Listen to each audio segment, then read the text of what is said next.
Guys, welcome to She Knows Arsenal. My name is Jessica. I'm your host. You can follow me on Twitter at It's Justino. And today we're going to be having our post-match podcast for Arsenal 2, Newcastle nil. And we'll talk about some other things as well in between talking about the game. And since I'm solo, the best kind of structure for the show is three big things. So that's what we're going to be doing today. Three big things that we learned about the team, about Arteta, or whatever um, during our win against Newcastle. I think this is a very important game for several different reasons. And for me, I think Arteta got it spot on. I wasn't sure if he had when the game first started or even before the game started, because I kind of wanted to see Tierney come back in, and I wasn't sure if, I did a poll before the game started and asked people what they thought was most important beyond getting the 3 points. And I was like, is Tavares's confidence more important, or is getting Tierney minutes more important? And about 73% of Arsenal fans, if that's who is actually voting, said that they thought Tierney's minutes were more important. But now that the game is kind of has ended and Tavares has played so well, you can kind of see how important that management, that man management call might have been for the team, keeping Tavares and Sambi in the team. So I think Arteta got a lot of the man management things right. He got the substitutions right, and he deserves a lot of credit. Now, it's Newcastle, and we should be beating Newcastle, but there were a lot of storylines outside of the Newcastle game that are important for us going forward. And I think he got a lot of that right. So there's about 20 of you guys already here. Thank you so much for joining me. Like the video and subscribe to the channel. And we're going to go ahead and get started here. Let me see what you guys are saying. We Move says, hi, Jess. Hi, Gunnar. CR7 preparing to annihilate us. Bring it on. Andy says, going to be Kitty, but you meant Liddy. Musin says CR7 will be in Gabriel's pocket. Trust me. Maxson says, hi, she knows Arsenal. Hi to you as well. Let's see. Rafi Lips says, what's up, beautiful Jess? Thank you so much. I am good. I can't complain. Psalm 51 says, evening, Jess, how are you? I'm good. So, yeah. Before we get started, I guess we can kind of touch on the Ballon d'Or, as well as Ralph Ragnick being confirmed as Manchester United's new manager moving forward for the next 6 months. In terms of Ballon d'Or, I think these types of awards, singular awards, personal awards, for me, don't really I don't get overly worked up about them, because I feel like as long as Ronaldo and Messi are playing, it's going to be difficult to expect other players to get those awards. And I think most football fans can agree that Lewandowski deserved it last season. And because the season was cut short and they didn't actually give out a Ballon d'Or, he was kind of robbed of that opportunity. And then Messi received his seventh Ballon d'Or. And so it just depends. I really can't, I'm not going to sit here and say that I put a lot of stock in these awards or anything. I really don't. And, I think the structuring of them can be a little bit different, where it's going to be difficult to compare a center back or a goalkeeper to an attacker. And so I feel like over the years, maybe some goalkeepers and center backs, if you think about like in recent times, Virgil van Dijk and maybe somebody like Edouard Mendy, have not had an opportunity to really get the recognition that they probably deserve, because they're going up against attacking players, and attacking players usually win these awards. So if I could say anything about it, about the Ballon d'Or, it would be nice if they gave a section to defenders and a section to goalkeepers, maybe, so that they can get the recognition that they deserve, because the job is so different than scoring goals. And it's just being at the top end of the pitch. It's easier your eyes are drawn to those players. And that doesn't mean that the players behind them are not putting in the same shifts and having the same impact on their teams and on the game. So it would be nice to see some sort of change, but I do think that as long as Ronaldo and Messi are playing, because, it's the best player in Europe or the best player, no matter how good you do, they can always look back and say, "Well, are you better than Messi? Are you better than Ronaldo?" And at 37 years old, 35 years old, even though they may be slightly fading, these players are still quite good, so it's difficult, it's a difficult one to gauge, but I don't really think too much of it. There's plenty of players out there that probably could have won that award, that probably deserve it, that are probably at home not really feeling any type of way. But I did see that Mbappe had a look on his face when I think he finished ninth. So we'll see what happens with that. But yeah, let's see. Um, Usopp's Rubber Band says, "Hi, Jess. Hi, guys. Hey, guys." Dave FC says, "As an honest Messi fan, I think Lewandowski deserved it." Yeah, no, I hear you. I think he definitely deserved it last season. And for the calendar year thing, I mean, he's been still so good this at the beginning of this season, and he was tremendous the back end of last season. And he was a big reason why Bayern Munich did not get through, in the Champions League against PSG because he wasn't there, So um he just is in an era, him and Benzema are in the era of Ronaldo and Messi, and it's difficult, isn't it? Let's see. CJ, I hear what you're saying. I know that other people are doing shows at these times. I couldn't get on earlier, and so I still have to kind of do my show. So even if, the Big Six show is on right now and somebody else is on right now, to be honest, another big channel is always on whenever I'm on. So my goal is to just have a good show, and then hopefully people will watch it on playback. But I hear what you're saying. We do get kind of eaten up by the big dogs sometimes when we go live at certain times. Solo says, "I stopped caring about this when they robbed Henri in 03 and gave it to Nedved." I hear you.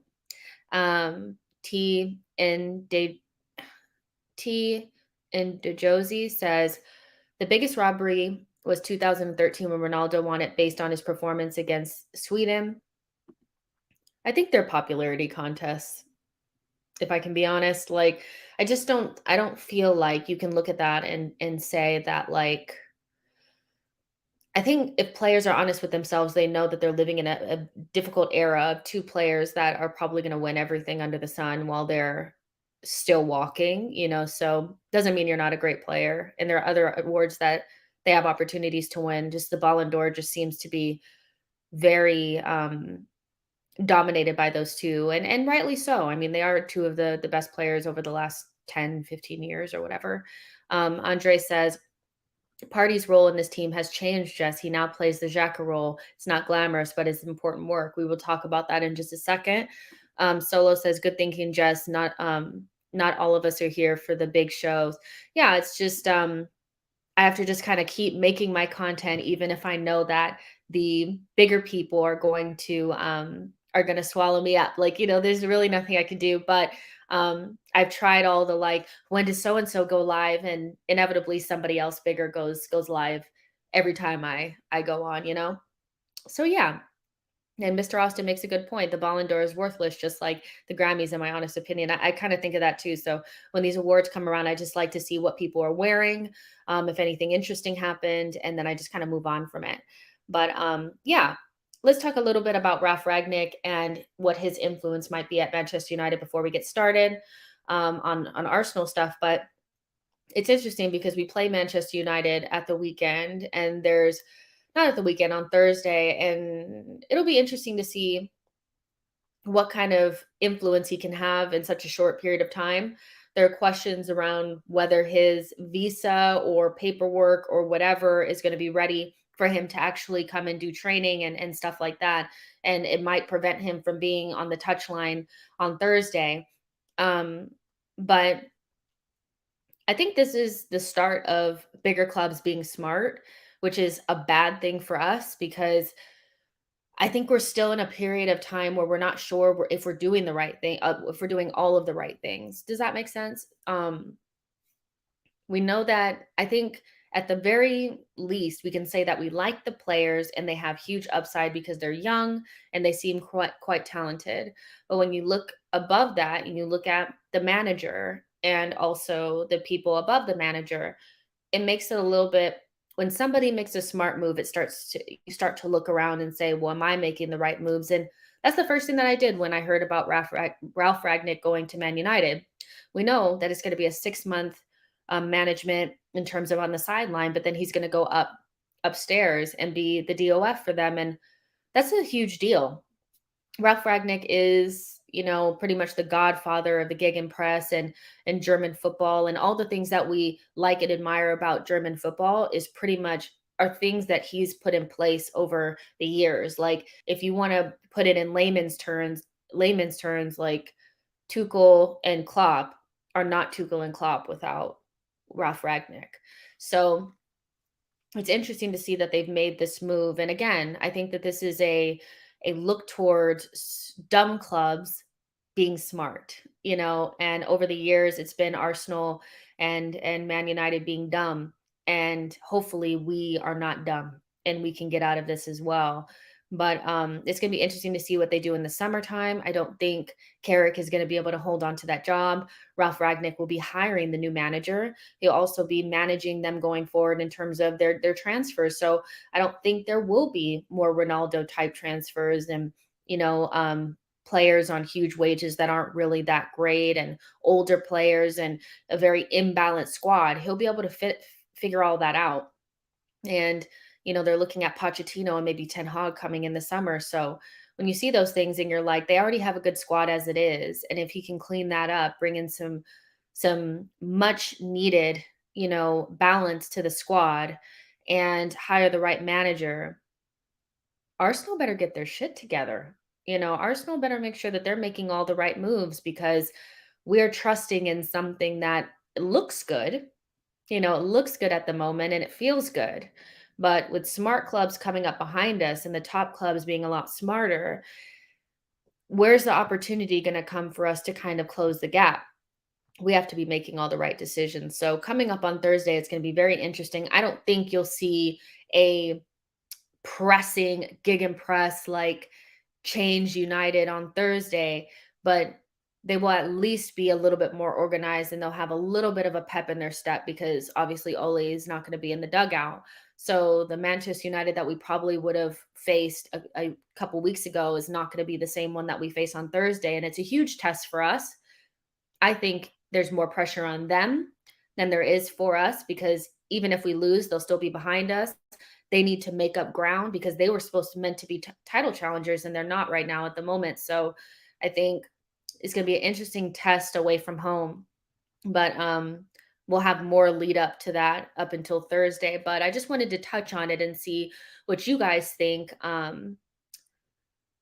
What you guys think about Ralph Ragnick and Manchester United seeming to get a little bit smarter, and if that makes you a little bit insecure and self-reflective or reflective of the club to see if we're doing the right things, because that's what it kind of has done for me, and make it seem like I've kind of been like, oh, should we be going along with this inexperienced manager, inexperienced DOF, inexperienced Vinay, Josh Kroenke thingy? Or can we cut corners a little bit and find some better options? I'm not sure. Let's see. Um, you guys are asking how old I am. I'm 32. I have no issue telling people my age. Dublin Gunner says, if it delays Ragnick being in the dugout, I finally found one upside to Brexit.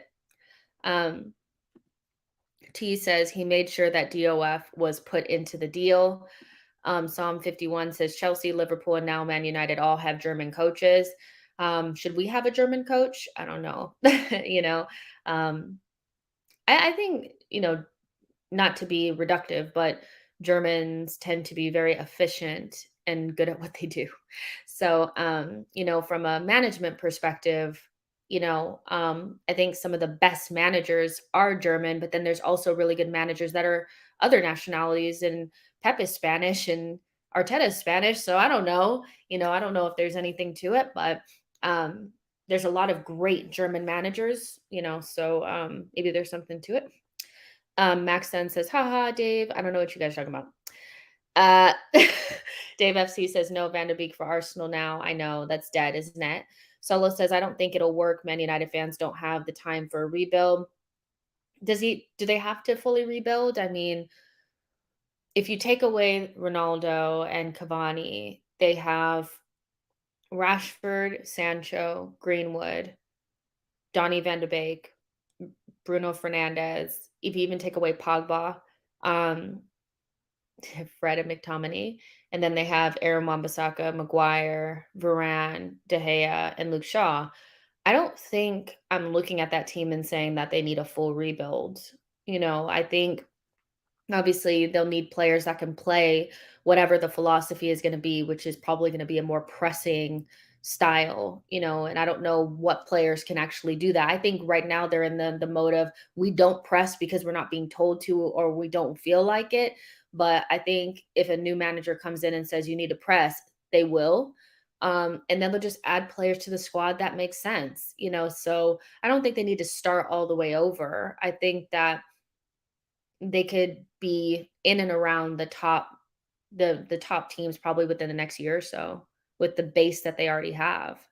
Um, let's see.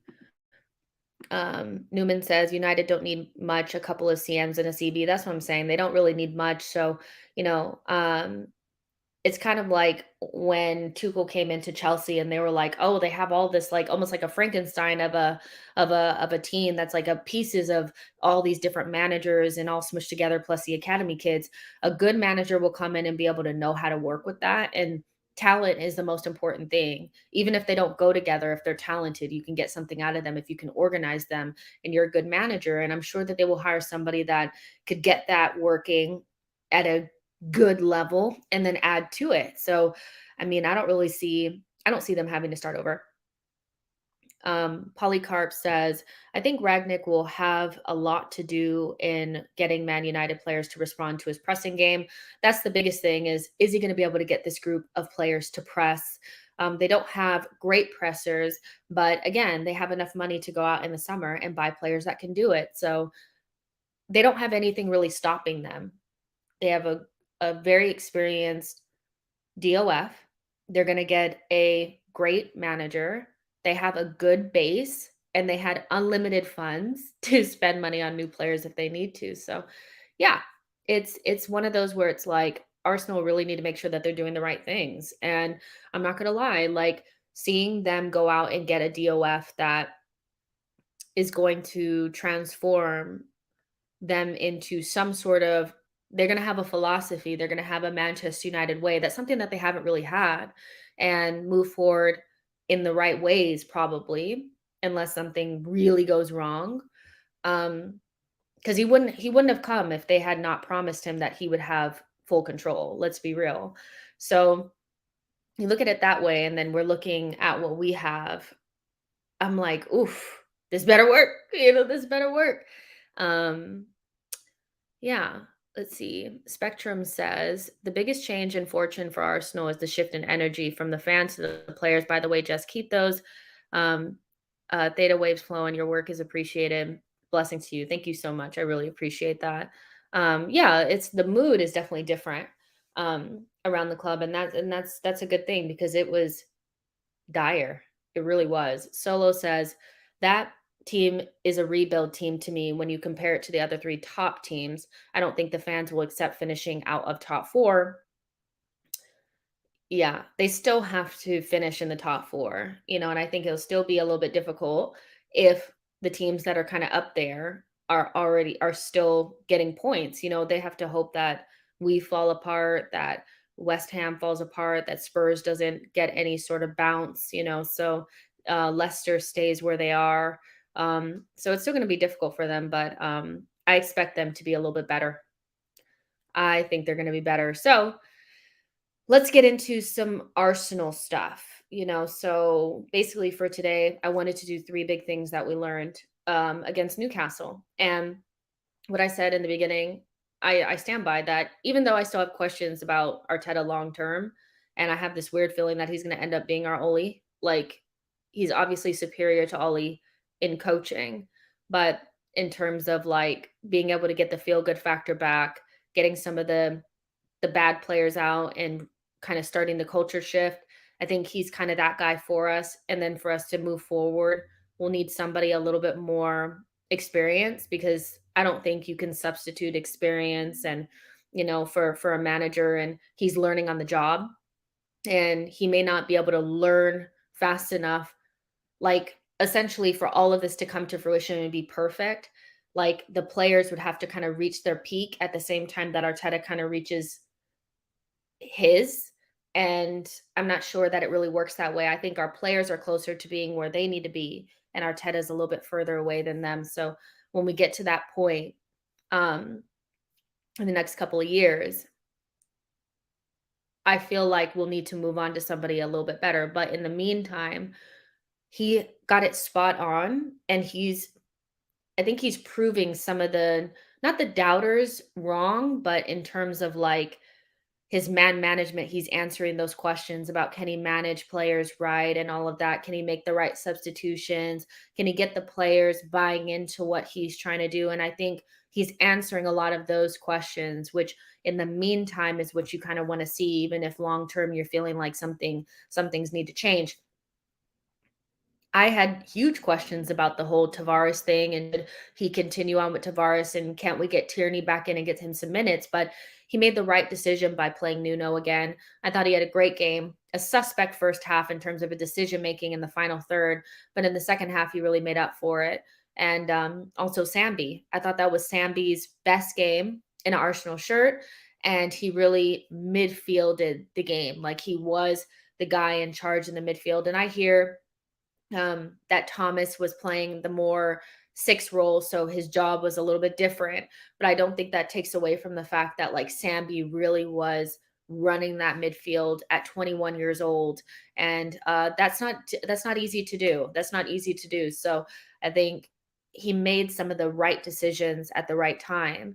And also, he got Martinelli on the pitch at the right time. Obviously, it came because of Saka's injury, but the fact that Martinelli comes straight on and scores a goal within like a minute and a half, I think it speaks to like the work that they're doing with him, with his runs and all of that, and the fact that he is willing to be patient and come out there and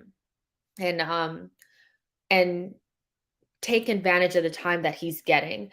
Before, he wasn't really hitting the marks when he came out and he would have 5 minutes here, 10 minutes there. He made a point to like change the game when he came on. And I think that kind of speaks to what Arteta is trying to do with the team. So, and keeping everybody happy. But nevertheless, let's talk about three big things. Let's talk about three big things. So, I have them written down. So, I guess the first big thing that I learned against Newcastle, Arsenal versus Newcastle, is that I think Saka and ESR need to be closer together. I think our best patterns of play come when ESR and Saka are passing to each other, and the farther they are away from each other, the worse our attack is. It's something about the way that they play, and maybe it's the Hale end part of their training, where they seem to understand how to do the 1-2 touches and move and create those little triangles at the corner of the box to release each other so that they can try to get in goal scoring positions. And I feel like we missed that until like the end of the first half.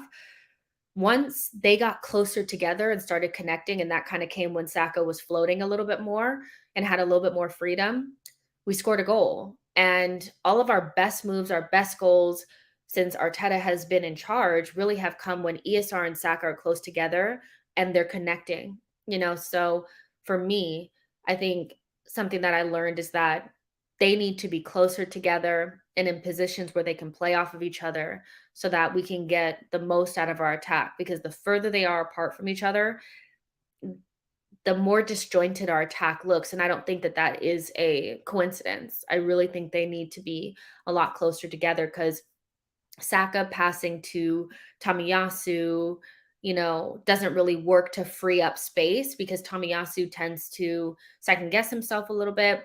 And then on the other side, ESR trying to pass to Aubameyang and Tavares, sometimes they're not really getting those triangles right. When ESR and Saka are together, that's when the magic really happens. So for me, that's the first big thing that I learned against Newcastle. What do you guys think?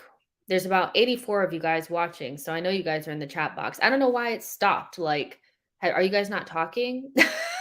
You guys not talking? I'm like looking for what you guys are saying. It stopped a little bit, so maybe I have to wait for a second. But yeah. Let's see. Newman says we got a baby in charge crying for Wenger to change the nappies. Oh gosh. Oh gosh. Okay. Ify says Saka scored from the left wing. I like to see that. A winger should be able to interchange wings. Do you think that that was something that they've like I guess my question, like, and this is something that I probably have to ask like a coach, but is the coach telling Saka and ESR not to move and not to be free, or did it come when they decided to be more brave? I guess that's what I'm kind of confused about is why did it take until the second half for Saka to start moving, and switching sides? Was it had to have been coached. That's the only thing I can think of. If he could have been free the entire game, why would it have taken so long for him to kind of switch sides and get closer to ESR? So I think ultimately, if we can see more of that interchanging in ESR and Saka switching sides, we'd get more from them when they're just so far away from each other. There's nobody else there that can play similarly to them. And that's really the only way that we score goals is when they connect to each other and get in and around the box. Like it just doesn't work otherwise. Um, Daniel Hartley says, hello, Jess. Hello to you as well. Dublin Gooner says, does moving them closer together mean ESR a 10?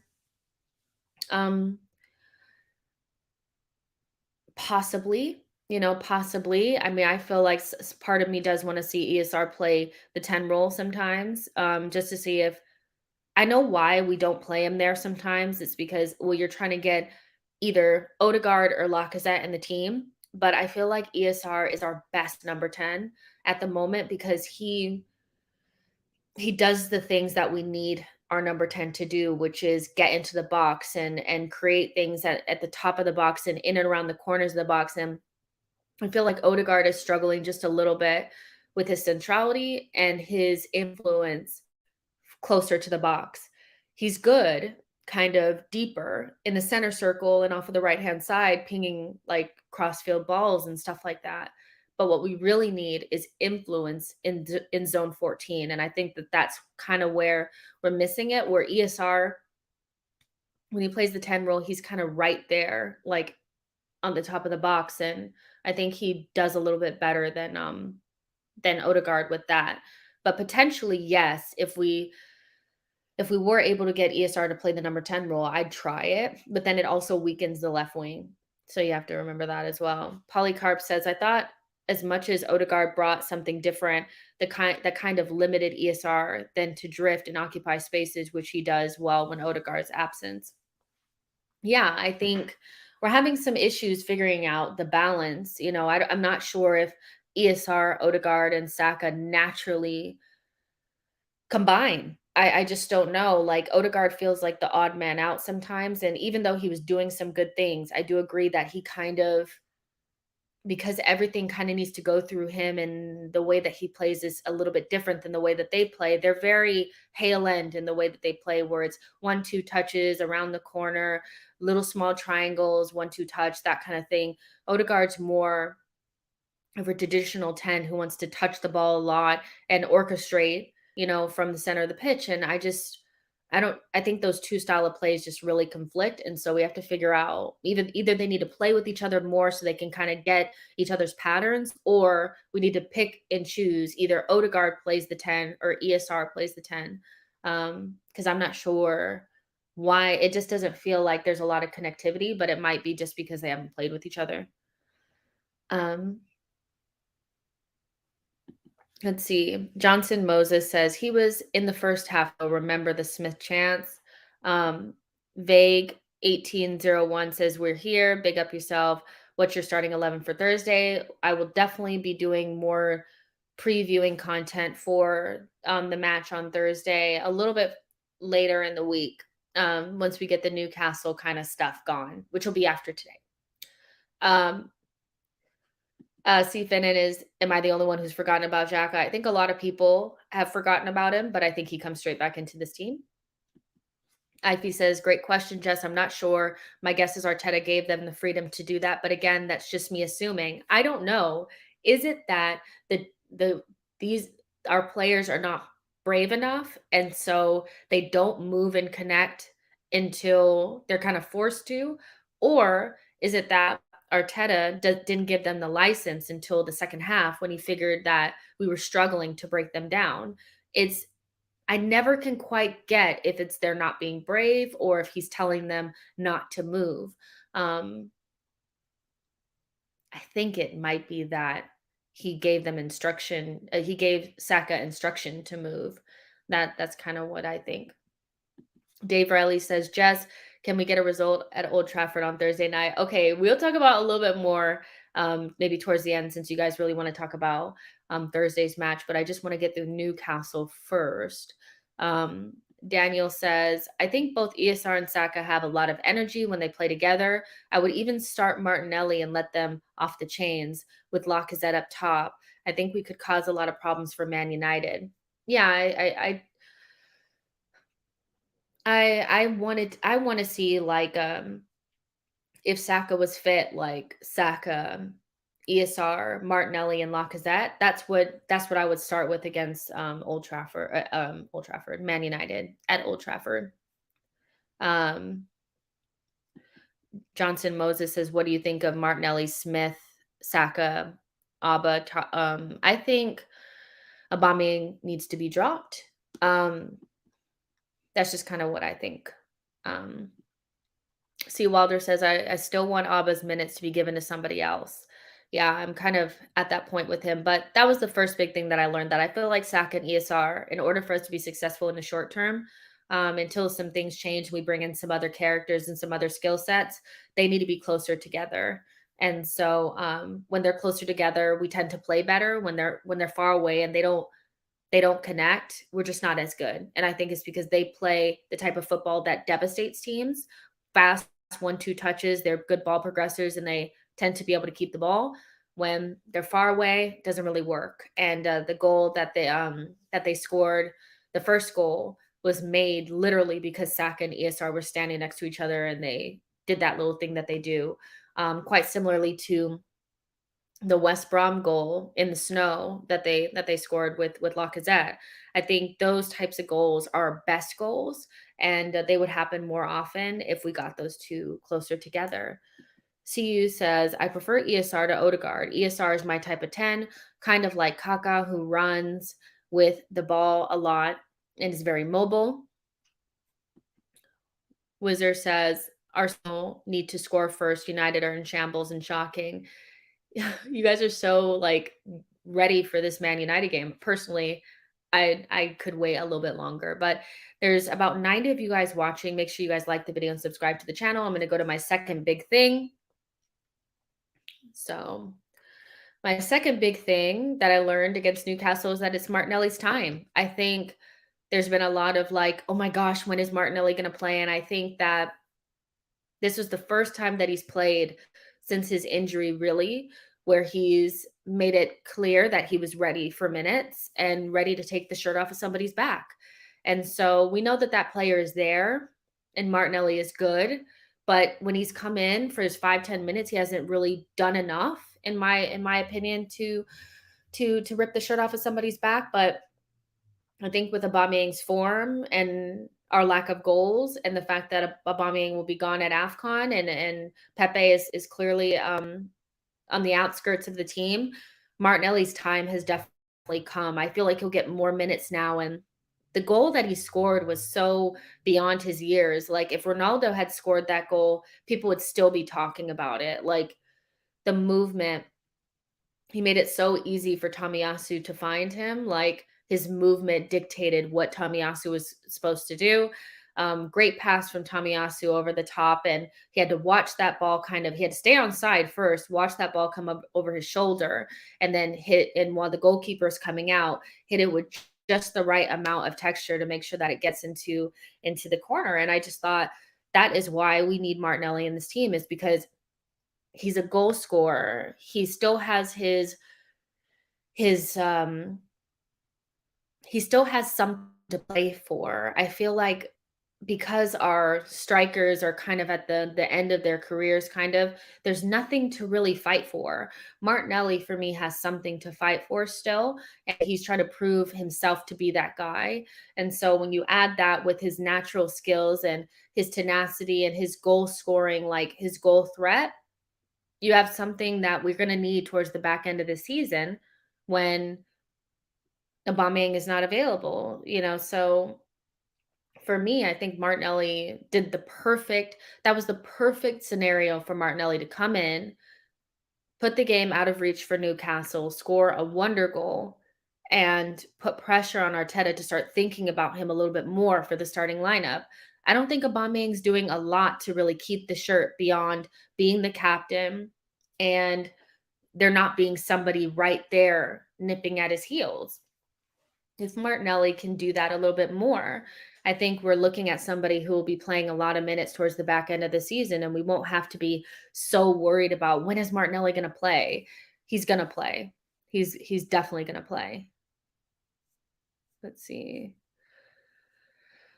Um, let's see. Sean says fans want the Wenger chaos attack, but when we concede, we'll complain about the manager not giving the team instructions. Yeah, we are a lot more structured. I don't want to say structured, but defensive solidity is definitely something that Arteta uh, prioritizes. And so what comes with that is less attacking players, up there. And he doesn't just let them just go, but like nobody does that anymore. Nobody does just go out there and just do whatever you want, except for Bielsa. And you see where they are in the table. So I don't mind it that much. I just feel like we need a couple of different profiles in there to help us along.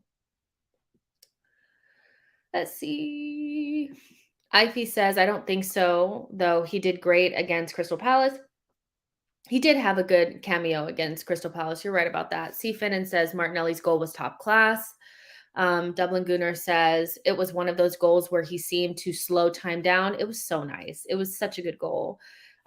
Spectrum says Aubameyang needs the crowd to give him energy and confidence. Martinelli came on and contributed more in 90 seconds.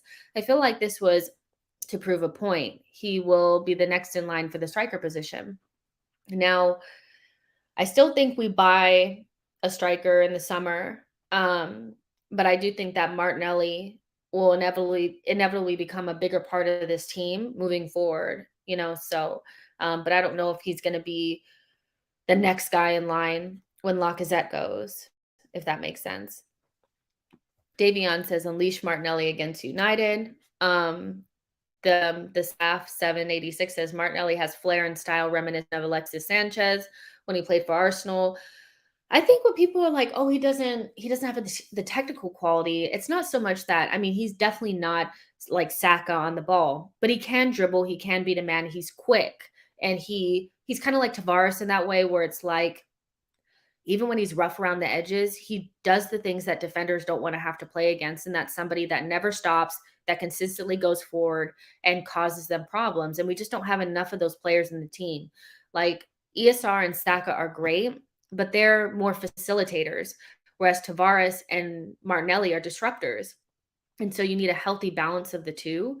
And so I think adding Martinelli in there and Tavares in there will give us a little bit more of that X factor that people just don't like to play against. They don't want to play against Tavares. I'm telling you, like the right-hand side of people's teams are like, please don't play him because he's so annoying. Nobody wants to play against somebody who will not stop running.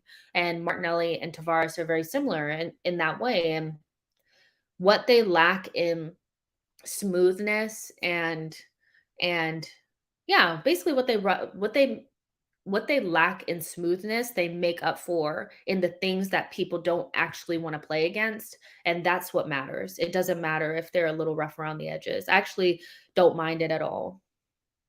Daniel says, if Saka isn't fit, I would probably put Abba on the left, ESR in the middle. Martinelli on the right and Lacazette up front, but Martinelli can switch and make those runs in the box. I'm apprehensive about playing 3 strikers against Manchester United. I still think we need that balance of 2 goal scorers and 2 facilitators, and I just feel like Lacazette plus Aubameyang and plus Martinelli puts a lot of pressure on ESR or Odegaard, which would probably end up being ESR, to be our creative beacon. That's too much work for me. So I think I want Arteta to choose between Lacazette and Aubameyang. That's what I wanna see. I want him to choose. The Lacazette and Aubameyang thing, it works, but without Saka and the inevitability that you need to bring Martinelli into that game, it makes it so that you have to drop one of them, and that's what it looks like to me, unless he wants to do some madness and put ESR on the right, and play Odegaard in behind. It just doesn't make sense, so I think he needs to drop one of them. Dave Riley says, definitely think it's time to drop Abba, but who do we play in his position? You can either play Martinelli in his position or push Lacazette up. Like, there's different things that you can do, but like, I don't think it's the end of the world for Aubameyang to get dropped. I really don't think it's as big of a deal as we kind of make it out to seem. I think we're more concerned about his attitude and what it will do to the harmony of the team in terms of like, will it create chaos in the ranks because the captain has been dropped? But let's be real. Like, is anybody afraid to drop Aubameyang because we're afraid we're going to miss out on goals? Be real for like 5 seconds. Antic says, do you think that we let Abba and Laka go end of the season and bring in a new high-profile striker to compete with Martinelli and Balogun? A striker is coming in the summer, if not in January. Like, we're gonna get a new striker. I think Aubameyang runs his deal down though. I don't think anybody is gonna take him in on 300 grand a week at 32 years old. I just don't see it. So I think and if I know Aubameyang well, he's gonna run his deal down and get a hefty signing bonus somewhere. So we're stuck with Aubameyang, but Lacazette will go and we'll bring in somebody. Illumide says, I think AFCON will show if we need Abba or not. People say we do miss Xhaka, but the team is doing fine. Now, for me, I think Sambi does how do I say this? Okay. I think Party and Xhaka work better because it allows Party to play his role a little bit more. When you play Sambi and Thomas together, you lose Thomas a little bit.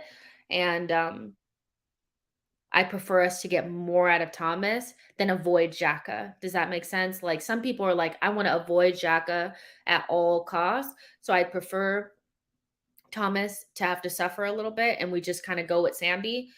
Personally, for me, I'd rather get the most out of Thomas and live with Granite. That's just how I kind of view it. But in terms of Aubameyang, like, with a striker, if you're not scoring and your build-up play and all of that, like, you don't get assists from Aubameyang, really. So if you're not going to get build-up play and you're not going to get assists, but you're also not getting goals, what's the point? One thing that's very underrated about Martinelli is his ability to create chances. People liken him to Aubameyang, but he's not really like Aubameyang. He can run in behind and he may not be able to post up, but what he can do is beat somebody and put in a very dangerous cross. That's something that I haven't seen from Aubameyang. Like, his crossing is not great, but Martinelli's crossing is great. So I think Martinelli has a little bit more to his game because not only can he play make a little bit, but he can beat a man, and he just has something to play for. And I feel the more players you have on the field that have something to play for, the more dangerous you are. Let's see. Lone Star says, definitely won't be dropping Abba.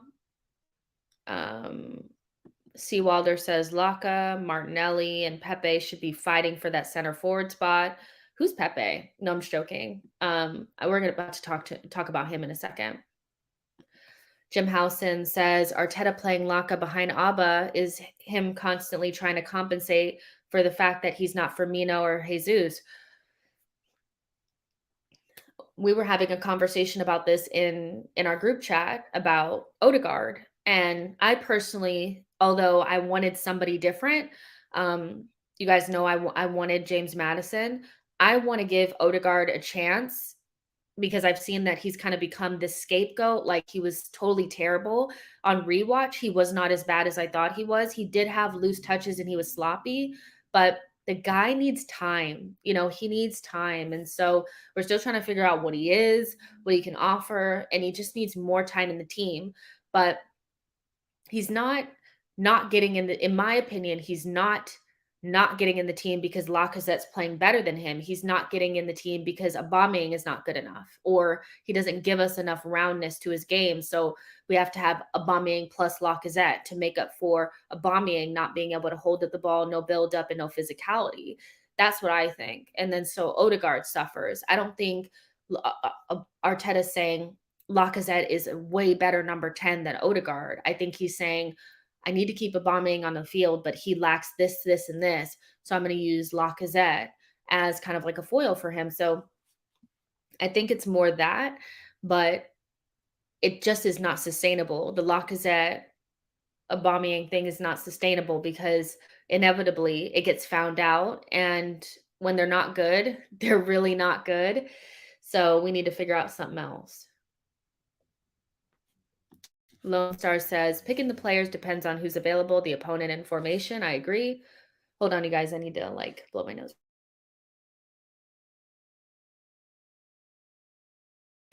Sorry, I have a little runny nose. Yeah, I agree, you guys. Martinelli is nothing like Aubameyang. When I hear that comparison, I'm like, not really. Not really. C. Finnan says, I still worried about ESR and Saka getting burnt out. So do I. Yeah, I do think that they get played a little bit too much, but that's just me. Let's see. Polycarp says Martinelli at this point in time do better than Abba. He's hungrier, in my opinion. And I think, do you want to deal with the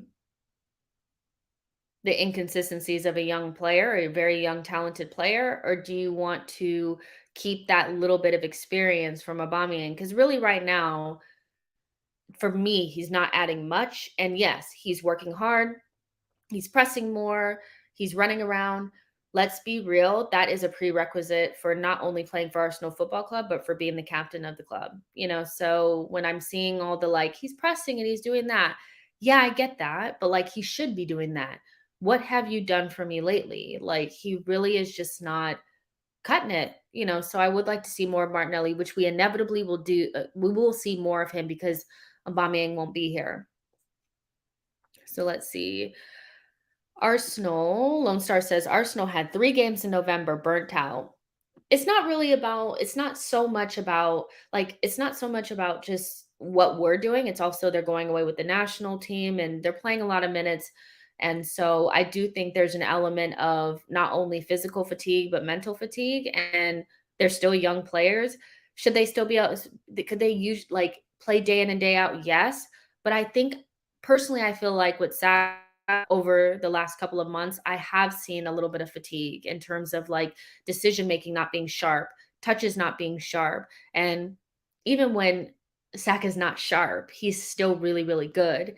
But I would like to see them kind of not play as much sometimes. But Pepe in his form does not allow us to have ESR and Saka rest a little bit more. So they just have to keep playing.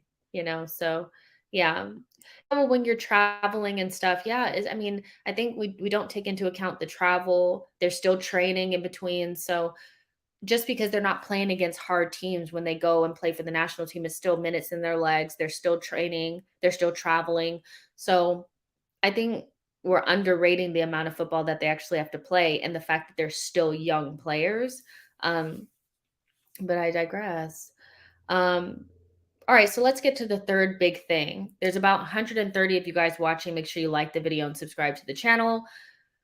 My third big thing is that Pepe is falling down the pecking order. Nicola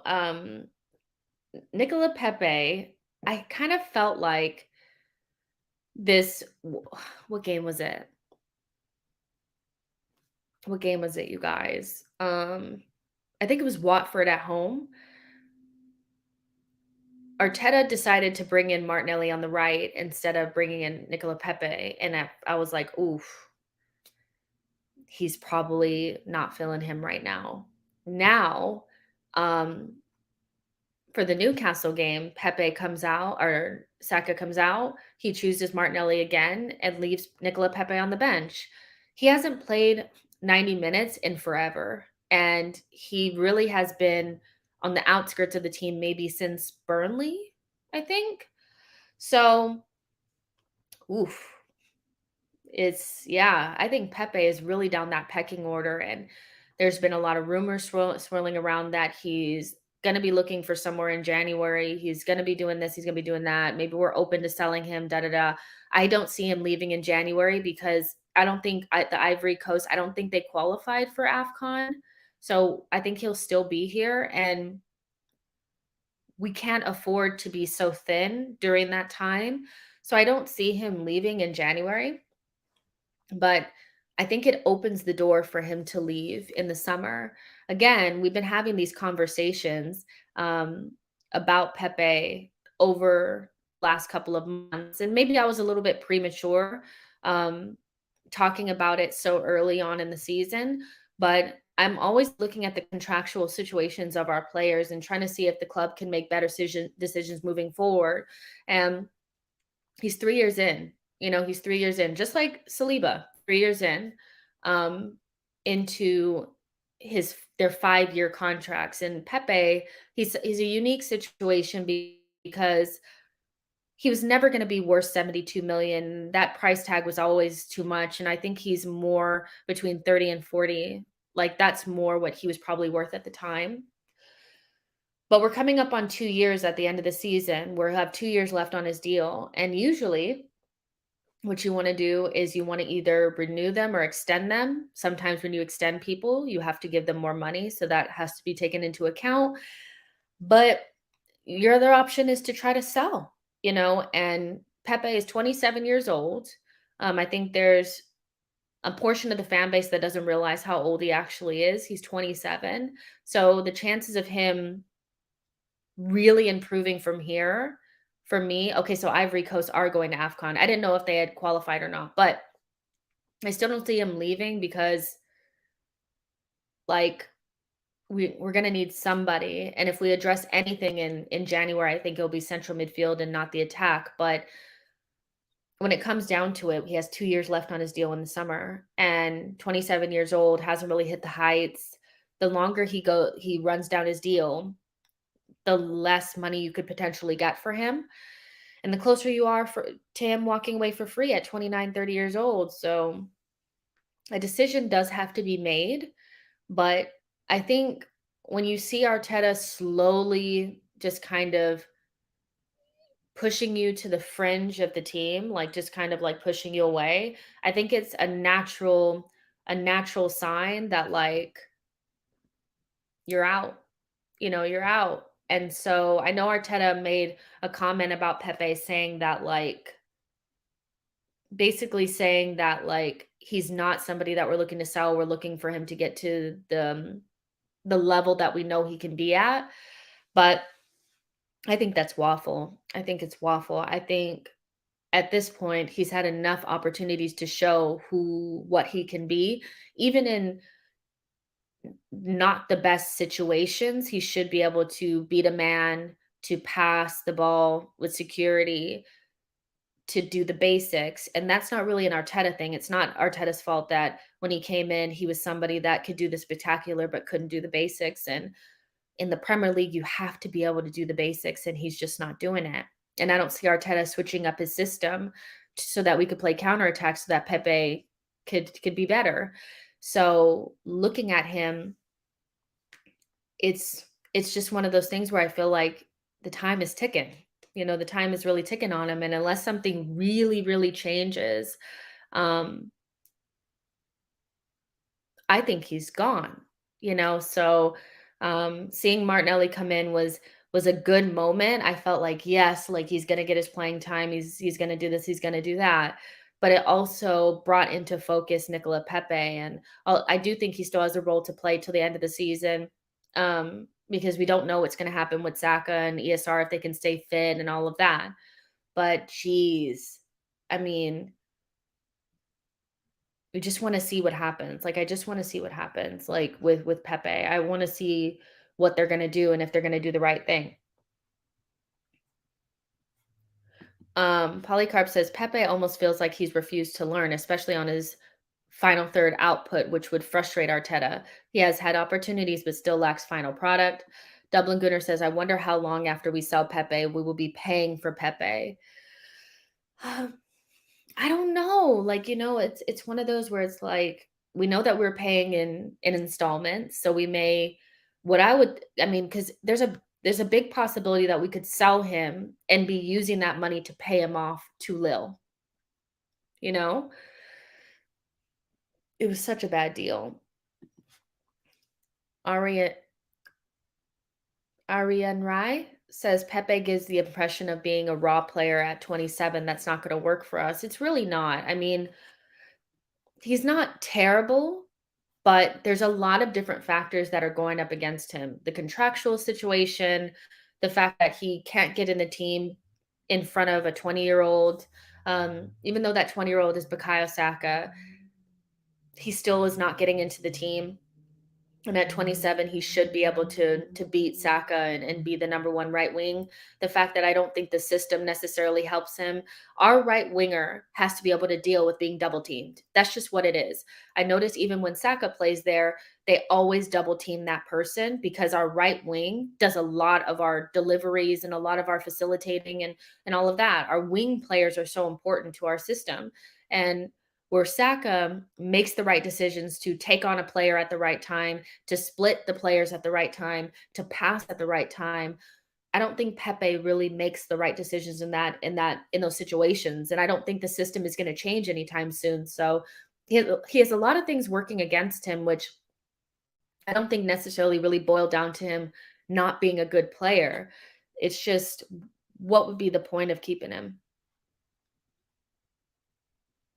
Max Sun says, I'm back from the Big Six. Awesome. Philip says, we need to bring in Max. So Alan say maximum from Newcastle, but the problem is Arteta will probably make him worse. Why would we bring Alan say maximum in? Alan say maximum, Pepe, they're all the same player. Adama Traore, players that look really good on compilations that have no end product. Alan say maximum has no end product. Pepe barely has end product. We don't need players like Alan St. Maximum. We need players that are more efficient. In a system that doesn't naturally create a whole bunch of chances, we need players that are efficient and are technically secure on the ball, and have a little bit of end product. So Alan St. Maximum doesn't actually solve any of our issues. He gets into our system, and the one or two chances that he gets, he flubs them as well. So I don't see the glamour in any of those players because they're just not they don't have end product, and that's the most important thing when you play up top. It's not about how many moves you can do, how good you look on compilations. That's why I don't really some of these players I just don't rate because I'm like, "But what are they actually doing in terms of their output?" Absolutely nothing. They're not doing a lot with their output, so I just don't see it. Um, yeah, I just can't. Wizard says, "You need players that can put the ball in the net at the end of it." Um, Lone Star says Sterling to Arsenal. Nope, he would never sign for us. I don't think Sterling is a realistic option because we don't have Champions League, but those are the type of players that people tend to not really like because maybe they don't look as good doing things. I think Salah has a very similar effect where they're really efficient and really direct. Um, they also play in teams that create a lot of chances, so you have to take that into consideration, but I prefer efficient, direct players. I don't care if like it looks pretty or it looks good on compilations. If you're a power and pace merchant or you're a push it past them and run merchant, I don't care as long as the ball is going in the back of the net. I have a real issue with Players that are really flary that have no end product. What's the point of them? Trossard from Brighton. I was talking to I was like, "Is he good? Is he good? Like, is Trossard good, or is he just the main guy at Brighton? You know, is he actually good, you guys? Like, I can't tell. Do you know what I mean?" Um,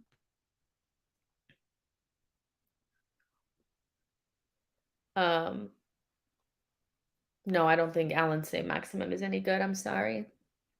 I can't get behind that. Oh, and also, if Alan St. Maximum was as good as you saying he is, then why isn't anybody taking him from Newcastle? Sterling may look for a loan move in January. Would you take him on a loan and try to make top four and then sign him permanently? Oh gosh. I mean, if I would take Sterling, whatever the circumstances are, like, whether it was a loan or whatever, I would take him because I think he improves us. I don't think it happens. Like, I just don't see him coming to Arsenal. So yeah. I do like Rafinha um a lot. I also like Anthony. He's somebody that needs a little bit of so he needs some more time to cook. But I like Anthony at Ajax. I think he's a really good right winger. And then somebody that's been mentioned on the channel several times by George is Kaladin Sulemana. I think he's if you like a direct winger, like more like a Mane, but he has more skills. Sulemana would be perfect for that, you know, um, to play off of the left or the right. So yeah, he's good as well. Um, Yeah, but Sterling is always everybody's preference because he's already an accomplished world-class player. I mean, he's insane. The guy is so good and he's so disrespected. Um, he's so disrespected, I feel. James says we need Haaland and Tielemans. I mean, yeah, I know. I mean, I need $1 million, but that doesn't mean I'm gonna get it. You know what I mean? Oh. Yo-Yo says, how do you say such things, Jess, and rate the great Ronaldinho so highly? Efficiency wasn't his prerequisite in that era because the game has changed, and also if you look back at Ronaldinho's numbers, he actually was pretty efficient. He did score a lot of goals and he had a lot of assists. But the game was different back then. We enjoyed the game differently. I don't think statistics were really taken seriously until 2004. So now in the game, it's all about efficiency because the game is so expensive now. And, you know, teams can look at the statistics and really get down to the nitty gritty of what a player is going to be able to give you. And then so you make those decisions based on output and how they're going to meld with your team. And does this player work with that player? So you cut out some of the noise. So for me, when I watched the game back in the day, which was like 10 years ago, um, I didn't care about statistics. I cared about my eye test. Now, when I'm looking at Arsenal and I'm not like Pepe is somebody that you would enjoy back in the day because he's not necessarily efficient, but he's fun to watch sometimes. Now we need more efficient players that just kind of fit the system and we can get the most bang out of our buck. So the game has changed. Ronaldinho is somebody that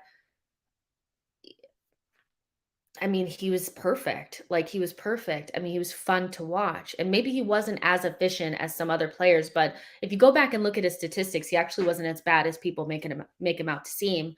So, yeah, I hear what you're saying. But the way that I enjoy the game is a lot different now because I do look at statistics now. Um, I hope that makes sense. Um, Yes, Nashville. We did talk about Ranić. We did talk about him at the beginning and how we thought he would change United, and does that make us insecure about what we're doing? We did talk about that. Um, Nashville says my Ragnick dream for Arsenal is gone. It has been an adjustment. I think Arsenal are going to go down with this Adu Arteta thing. Like they're going to not go down, but they will only change it if it goes to shit. It's not if I would love Arsenal to be the type of club that if something were to become available that is so good that you can't turn it down, like somebody like a really good DOF becomes available or a really good manager becomes available, that they would make the move even before things go to shit. Because usually once they go to shit, it's already too late. I see Arsenal, the only way that Arteta leaves is if we're somewhere in 15th place, nowhere near where we need to be, and the DOF doesn't leave unless it's just all crumbling, you know? So I think we'll kind of go down with this. But I would love to see us make more opportunities, like, or take advantage of opportunities that come available.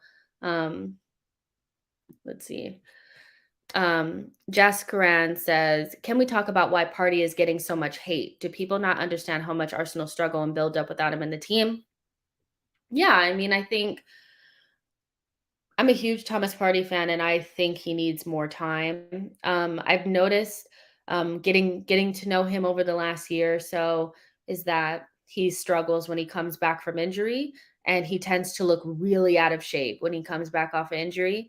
So these last 2 games, he hasn't looked amazing, but I also think that the position that he's playing is different. And when he's been asked by what I think is he's been asked by Arteta to play the more conservative role, the role that we would see El Neni playing if he were playing, or even maybe Granite. Not even, he's actually playing the El Neni role. And so his job is just to keep it. He has done a lot of intercepting and a lot of defending in the last couple of games playing with Sambi. Um, because Sambi can't play the deeper role. He's not there yet in his physically, he can't do it. And the closer he is to our goal, the more mistakes Sambi tends to make. So Arteta, in my opinion, has tasked Thomas to play that role. And as a result, he's not as influential as Sambi has been in the last couple of games, playing balls in between the lines and being closer to the attack. But a lot of what we've done over the last couple of games have come through Thomas. He's just not that line breaking, exciting, electrifying balls in between the lines and the big switches. That's what Sambi's doing. So we're actually lucky that we have a player in Sambi that could do something similar to what Thomas is doing. But let's not get it twisted. Sambi is not Thomas. Thomas is a superior player to Sambi. And if we had a CDM, a number 6, that could play in that position that Thomas is playing now, we would get a better Thomas, but we don't have that right now. And so, do I like the Thomas Party slander? No, I don't. It hurts me. But at the same time, I understand why it's coming, because a lot of times it's like, well, we paid this amount for you, and so we expect you to be the game changer.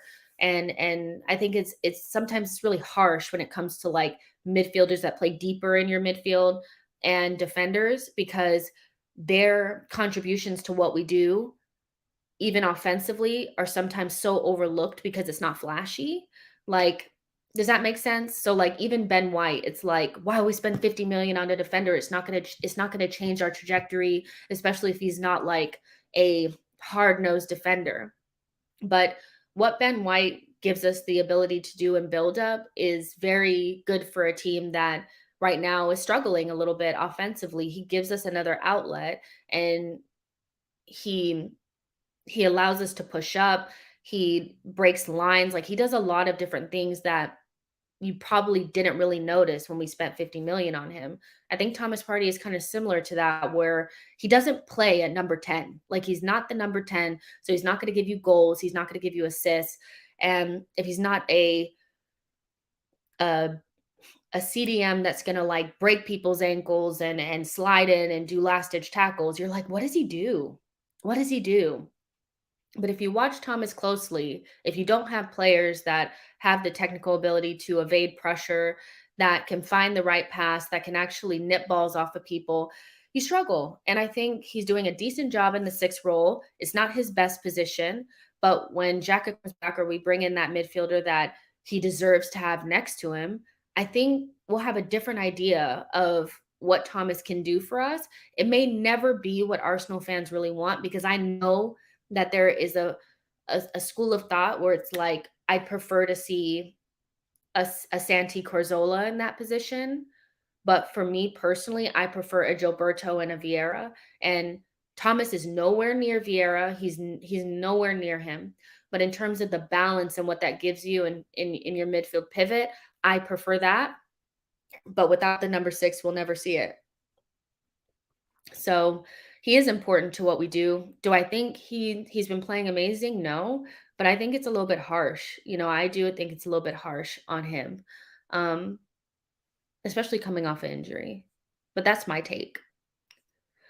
Daniel says an average party is better than no party or no no Thomas, no party. Um, Jess Jess Caran says, do we go with Odegaard or Laka in the 10 role at OT? I think we should go with Odegaard if Saka doesn't make it. As Odegaard likes the right pocket, so allow Martinelli to play higher. If Saka's not fit, then yeah, you go with Odegaard, I think.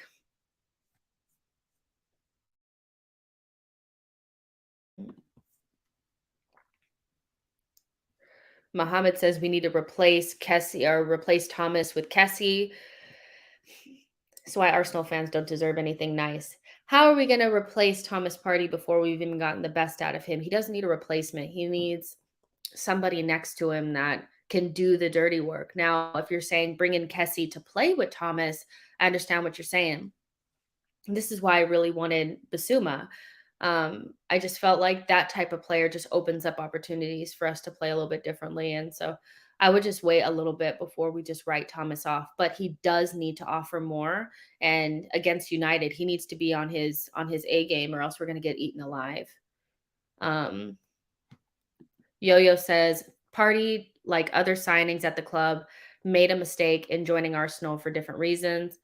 You think Thomas made a mistake?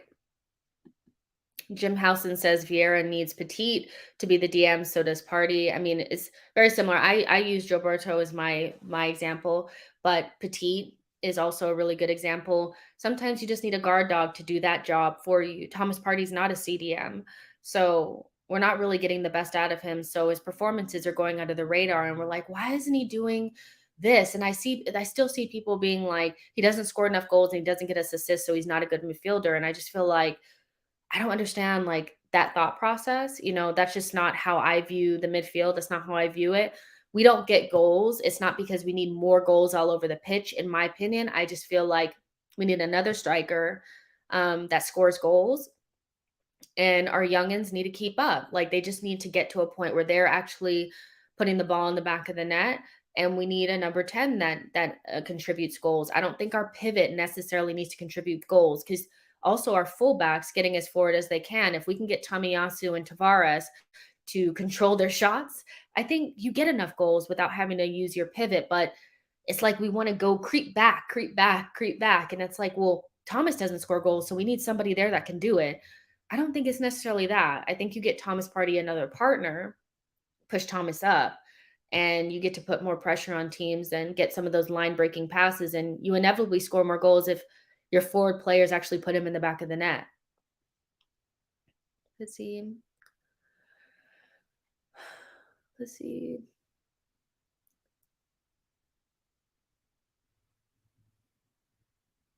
Lone Star says, I think United have been very good the last 2 games. Tough test for Thursday.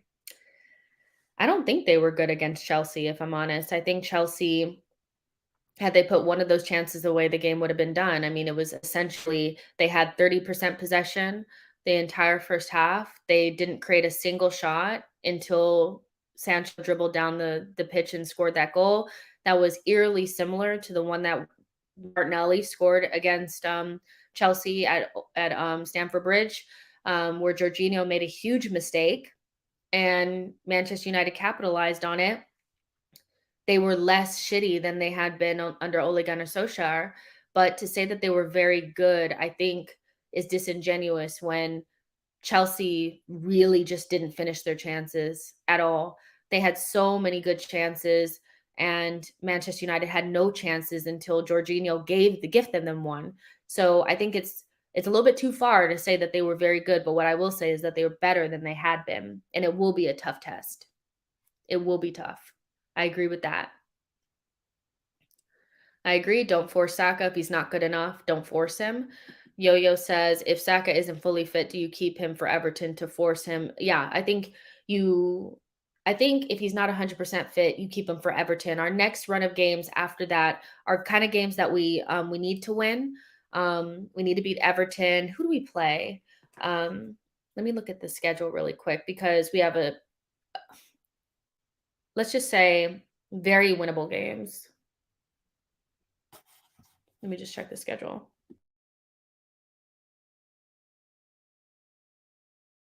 Okay, so we play Man United, Everton, Southampton, West Ham, Leeds, Sunderland, Norwich, and Wolves. So the back end of that is not too bad. Leeds, Sunderland, Norwich, and Wolves are games that I expect to win. Southampton we should beat as well, but Everton is they're not good. They're not good, so I'm not sure, but I think we'll struggle to beat Man United without Saka, and my prediction for that game will change a little bit if Saka doesn't play.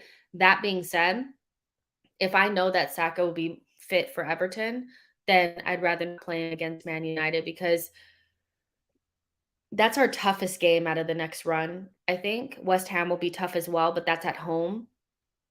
I'd rather Saka be ready for those games, so I wouldn't force him. I wouldn't force him, especially because you have a fit in Martinelli. You could play Martinelli, this would be a good game for him to play in. I mean, I know it's a difficult one, but I think, he could play.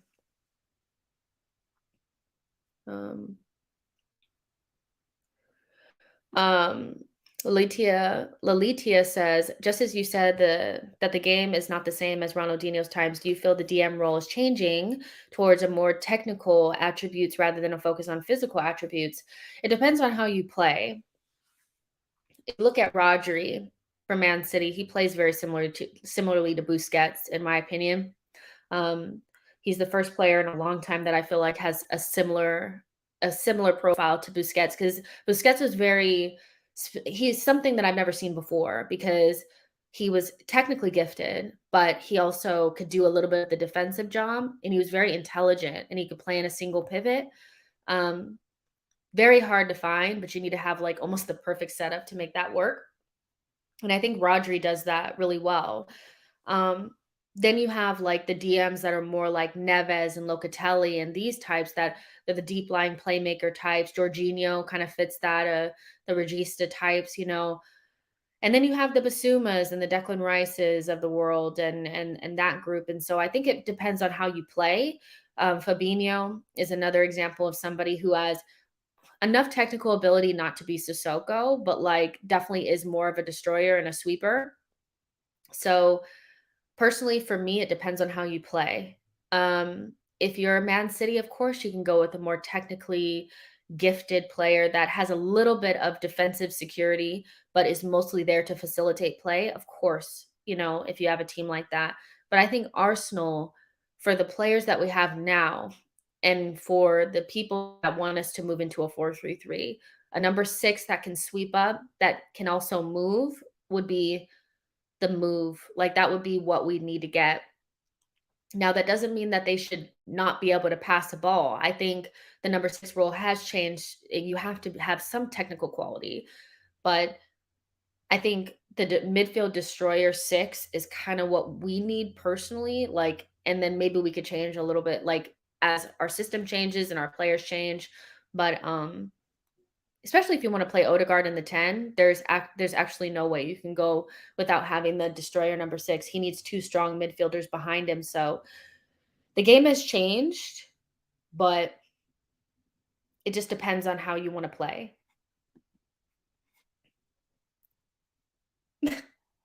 Why do I make you laugh? What have I said that's so funny? Something that you disagree with, huh? um, Nashville says athletic, pretty good technically. Yeah, Tyler Adams can play a number 6. Busquets was very, very good. Dave Riley says, just so far this season, how do you rate Thomas? Almost do like an incomplete. He really hasn't played enough. He's been injured. I mean, Ruben Loftus-Cheek injured him in preseason, and then he was injured not that long after, in practice. So I would say if I had to give him an assignment, like if I was giving him a grade on an assignment, I would say incomplete. But I would say maybe like a C minus at the moment. I just don't think we've gotten the most out of him. I don't think he's been great when he has played, and he's just kind of meh at the moment. But I don't think it's all due to him. Let's see. Jim Housen says Calvin Phillips just sitting in front of the defense with his mate. Ben White is my dream. I have like such an agenda against Leeds. And so I've had an agenda against Calvin Phillips for a long time because I just don't think he's that good. But I think he's a good player. I think would I take him at Arsenal? Maybe. I don't know. He could do that job though. Yo-Yo says the club we're going to replace Xhaka with Ruben Neves. Arsenal won't get the best out of Party unless Xhaka evolves, and he's not going to. And that Yo-Yo, I have to say that that's my biggest fear is that we go in that direction. We were most heavily linked with Locatelli and Ruben Neves, which makes me think that the club is like that's the perfect scenario is Thomas Party with some immobile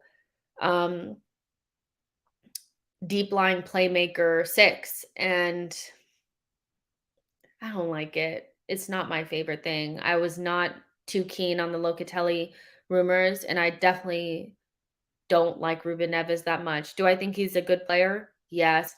Do I think he can get better? Yes, but he's not the profile that I like. But I agree with you, Yo-Yo, that I have this weird suspicion that Arsenal are going to go for just a younger version of Granite.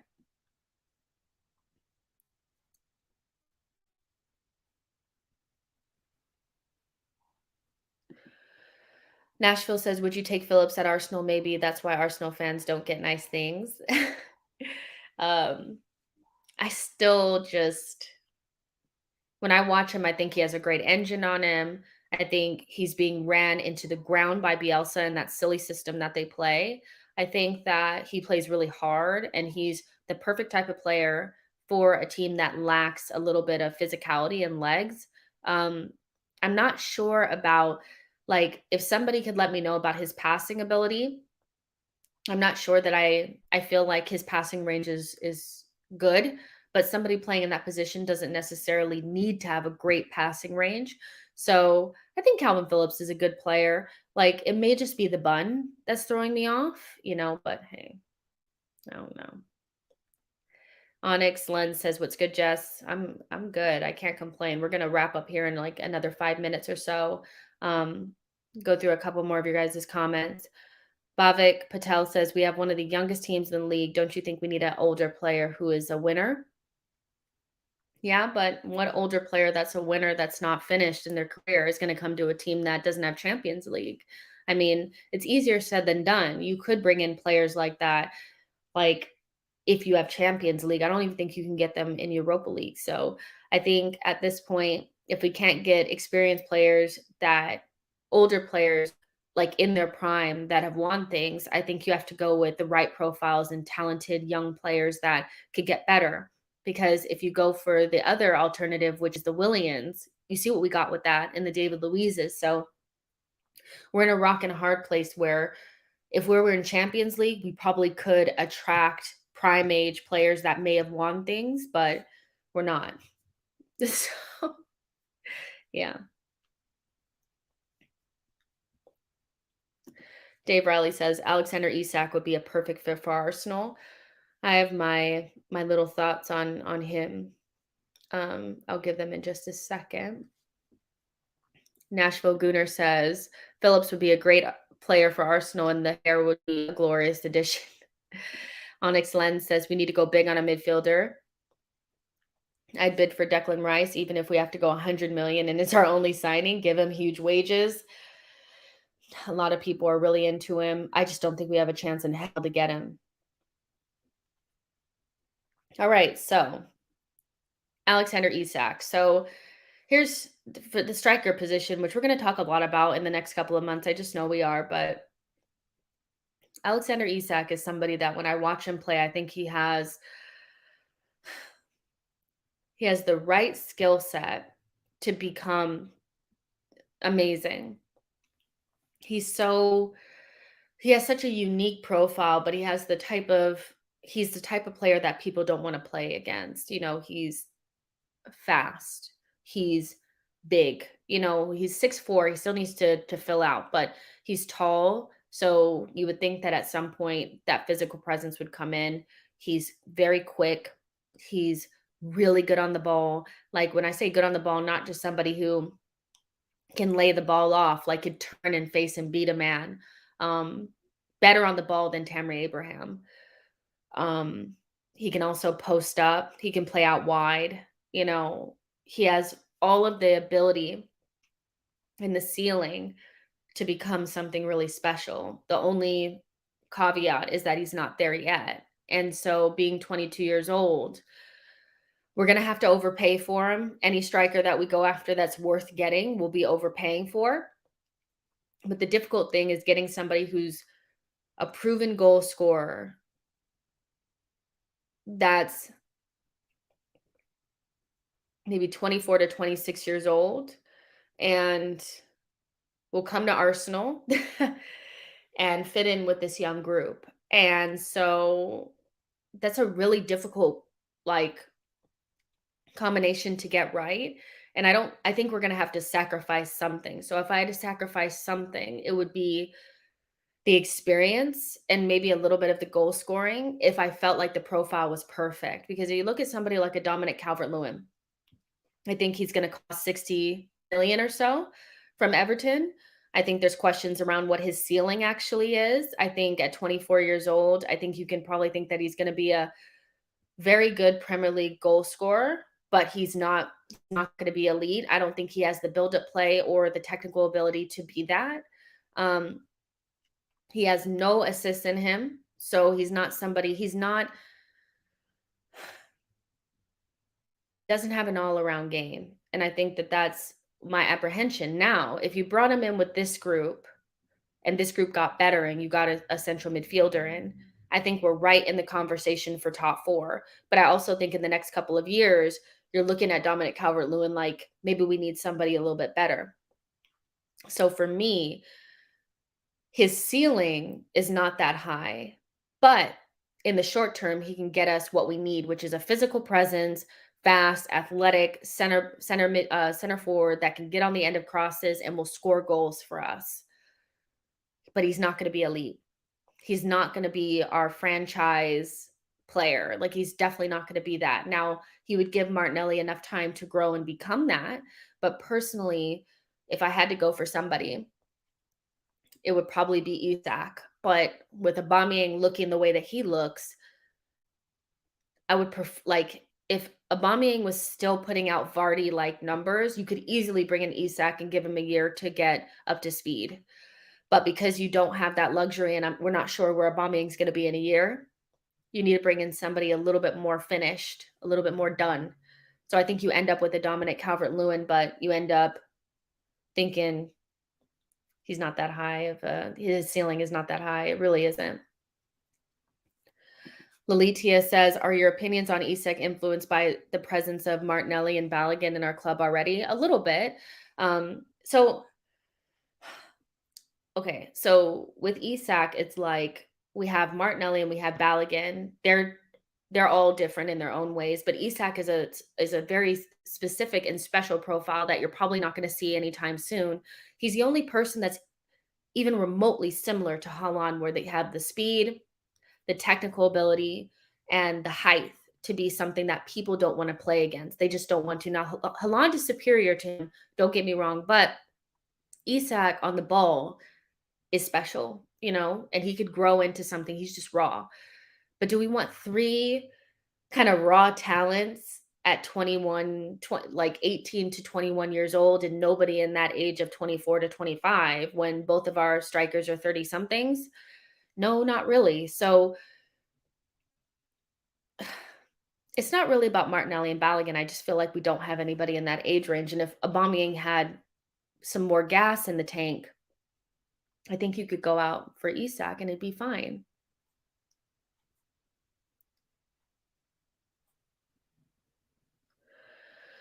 Ivan Toney has a great heat map. Um, He's okay. Like, I think he's okay. Um, Bavik says, "I am still haunted by the Nasri and Van Persie." I think that's the thing is, like, I'm looking for somebody that has kind of like the well-roundedness of Van Persie because he scored goals and he also could facilitate. And I think the Arsenal striker kind of needs to have both, and they need to be good at both. You can develop more goal threat and become better in front of goal. But I think your technical ability kind of stops at a certain level. And so if you don't have it, there's no you can teach people to be in better positions and stuff like that. But ultimately, if you don't have it, you just don't have it. So I'd rather look for a striker that has the technical ability already, that has speed and the size, and they could be coached into more of a goal threat. But that everything is a risk at this point. Don't you guys agree? Who is a world-class striker, though? I mean, when we say we need a world-class striker, what world-class first of all, who are the world-class strikers that are within a certain age range that would come to Arsenal, maybe without Champions League football, and fit the bill? Like, when we're talking about world-class strikers, there's only, like, 3 or 4 in the world, none of them are coming to Arsenal. You can't get Haaland. So if you can't get Haaland, then the next level below that is like Vlahovic, Dominic Calvert-Lewin, Osimhen, and Isak. Those are your options, unless you're going to go with the Jonathan Davids, who for me profiles very similar to Balogun. Why do we need him? And Ollie Watkins, who has fallen off, in my opinion. So you have four strikers that you're looking at and none of them were world class. So you're taking a risk. You're going to have to overpay for all of them. You're going to have to pay at least 80 million for Vlahovic, at least 60 to 70 million for Dominic Calvert-Lewin, at least 80 to 90 million for Osimhen, and at least 60 million for Isak. And they're all young, and none of them are scoring enough goals where you can say he's world class. So everything is a risk, and that's why I'm saying go after the profile. Don't go after somebody that's not the profile, that's just a little bit older, that has a lower ceiling. That's how I kinda see him, so, yeah. So that's kind of it. We've kind of just talked about everything. You guys were more interested in talking about Manchester United game instead of the Newcastle game, but, I mean, it was kind of just like a victory and we just got it and it was great and it's fine. So I get that it wasn't like the most exciting thing to talk about, but we did our three big things. ESR and Saka are near each other. That's when we get the best out of our attackers. It's Martinelli's time, and Pepe has definitely fallen down the pecking order. Um, we will do a lot of build up going into the Manchester United game. I'm going to try to bring some Manchester United fans on so we can really build it up and tactical Tuesday tomorrow. What I'll try to do is we'll try to do a tactical Tuesday that's with an eye to Manchester United, so we can kind of preview tactics for Manchester United versus talking about the Newcastle game, which I feel like is not what you guys want to talk about anymore. And then we'll just move on from there. So yeah, I really enjoyed this. There's about 155 of you guys watching. Make sure you guys like the video, subscribe to the channel, and I'll see you guys on the next one. Chiesa? I think he's going to Chelsea, bruh. I think he's going to Chelsea. All right, you guys. Bye, guys.